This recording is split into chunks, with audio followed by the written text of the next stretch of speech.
गांव से दूर जंगल के अंदर एक पुराना टूटा मंदिर था। उस मंदिर में भगवान की मूर्तियां नहीं थी। वहां एक तांत्रिक रहता था, बाबा नरसिंह। उसकी साधना रहस्यमयी और खतरनाक थी।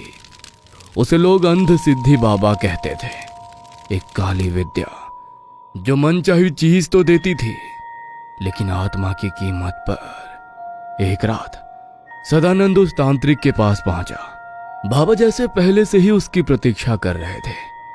जैसे ही सदानंद ने कदम रखा, बाबा ने उसकी तरफ देखा और बोले, तेरे मन में बहुत कुछ चल रहा है, शिवानंद को हटाना चाहता है ना?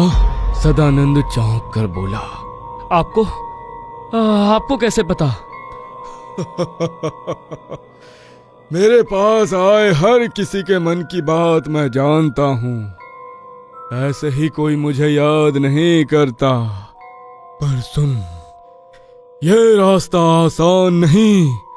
अंध सिद्धि मांगती है शरीर, खून और वक्त। हर पूर्णिमा को इसे जागृत करना होगा। एक बार शुरू किया तो लौटना मुश्किल होगा। दोबारा सोच ले, अब भी समय है। मैं तैयार हूं। वो भाई अब नहीं रहना चाहिए। मुझे सब कुछ चाहिए। बाबा ने सिर हिलाया और कहा, ठीक है, पर ध्यान रखना, जब विद्या पूरी हो जाएगी तब मैं तुझे एक बात बताऊंगा। वही बात तुझे इस विद्या के दुष्प्रभाव से बचाएगी। भूल गया तो तू भी इस आग में जल जाएगा। 2 दिन बाद पूर्णिमा की रात है। उस रात मेरे पास आना। अपने साथ शिवानंद के बाल, उसके पसीने से भरा रुमाल और उसके खेत की मिट्टी लेकर आना। इन चीजों से ही हम उस पर निशाना साध करेंगे। और ध्यान रहे, तुम्हें यहाँ आता कोई देखे ना। सदानंद पूर्णिमा की रात चुपके से बाहर निकला और अपने सारी चीजें लेकर बाबा के ठिकाने पर पहुंच गया। पहली रात बाबा जंगल के अंदर पीपल के पेड़ के नीचे बकरी के खून और शिवानंद के खेत की मिट्टी से मिलाकर एक चक्र बनाता है। उस चक्र के बीच शिवानंद का रुमाल और उसके बाल रखे जाते हैं और बाबा मंत्र पढ़ता है। दूसरी रात उसी स्थान पर शिवानंद का नाम लेकर 21 बार मारण मंत्र पढ़ा जाता है। फिर उस पर बचे हुए बकरी के खून से काली बिंदी बनाकर निशाना लगाया जाता है। तीसरी रात पीपल के पत्ते पर बाबा द्वारा दिए गए मंत्र को लिखा जाता है और उसे जलाकर राख बनाई जाती है। वो राख रात भर चक्र में उड़ती रहती है। इस पूरी प्रक्रिया के दौरान सदानंद को मौन रहना होता है। चौथी रात एक कौवे की बलि दी जाती है। उसके खून से सदानंद के माथे पर काल संकेत बनता है और उस चक्र में जीव नियोजन की प्रक्रिया की जाती है, जिससे आत्मा को बाहर से बुलाया जाता है और उसके लक्ष्य पर छोड़ा जाता है। 5वीं और अंतिम रात मृत आत्माओं की पूजा की जाती है। एक विशेष हवन होता है जिसमें पीली सरसों, नींबू, हड्डियों का चूरन और पीपल की सूखी छाल डाली जाती है और इस हवन के धुएं से आत्मा को शक्ति दी जाती है और वो शक्ति लक्ष्य के शरीर में प्रवेश करती है। सदानंद ने हर विधि को बिना डरे पूरा किया। हर रात के बाद उसका चेहरा और चाल बदलने लगी थी, जैसे उसके अंदर कोई ऊर्जा भरी जा रही थी।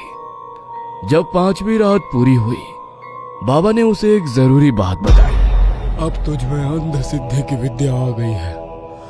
तुझे हर पूर्णिमा को इसी पीपल के नीचे नाग बलि यंत्र के सामने दिया जलाना होगा और मंत्र पढ़ना होगा। ये तेरे और अंध सिद्धि के बीच की डोरी है। अगर तू ये भूल गया तो अंध सिद्धि तुझसे सब कुछ ले लेगी। अब तू घर जा सकता है और जाते समय पीछे मुड़कर मत देखना। कुछ ही दिनों में शिवानंद की तबीयत बिगड़ने लगी। रात को चीखता, खुद को नोचता और अजीब सी बातें करता। कोई मेरा दम घोट रहा है, कोई मेरे कान में फुसफुसाता है। उसकी पत्नी सुमेधा ने गांव के वैद्य, तांत्रिक और यहाँ तक कि शहर के डॉक्टर तक से इलाज करवाया, लेकिन कोई फायदा नहीं हुआ। उनको लगा किसी के नजर का असर होगा, लेकिन सच्चाई कुछ और थी। वही सदानंद अब देखता और चुपचाप मुस्कुराता। वो जानता था यह असर उसी काली विद्या का है, लेकिन अब उसे इंतजार था शिवानंद की मौत का। धीरे धीरे शिवानंद बिस्तर पर पड़ गया। चेहरा सूख गया, आंखें गड्ढों में धंस गईं, शरीर हड्डियों का ढांचा बन चुका था। एक रात उसने बिना एक शब्द कहे अंतिम सांस ली। वो चला गया। जैसे ही उसकी चिता बुझी, सदानंद ने तुरंत कागजी कार्रवाई शुरू की। उसने सारी जमीन अपने नाम करवाई, हवेली और गहनों पर कब्जा कर लिया। कर्मचारियों को रिश्वत देकर उनकी मदद से उसने सारी वसीयत बदलवा ली। अब सब कुछ मेरा है और शिवानंद का परिवार वो भी बाहर जाएगा। उसने सुमेधा और उसके बच्चों को हवेली से निकाल दिया। इस घर का मालिक मैं हूँ। तेरा पति अब नहीं रहा, इसलिए तू अपने बच्चों के साथ यहाँ से निकल जा। मंजरी ने एक बार भी विरोध नहीं किया। वो भी अब खुद को रानी समझने लगी थी। अब सदानंद नई गाड़ी में घूमता, सोने की चैन पहनता और शहरों में मौज करता। वो गांव वालों के सामने भी घमंड से पेश आता। कई बार जानबूझकर ग्राम सभा की बैठकों में जाकर अपनी राय थोपता, छोटे किसानों की जमीन पर दबाव डालता और यहाँ तक कि मंदिर के कार्यक्रमों में पैसे देकर अपनी शान दिखाता। अब इस गांव का असली राजा मैं हूँ। शिवानंद जैसा सीधा साधा आदमी सिर्फ लोगों की दया से जीता था। मैं ताकत से राज करूंगा। धीरे धीरे वो अपने ऐशो आराम और शराब के मोह में इतना डूबता गया कि उसे ये भी याद नहीं रहा कि उसे ये सब कैसे मिला था।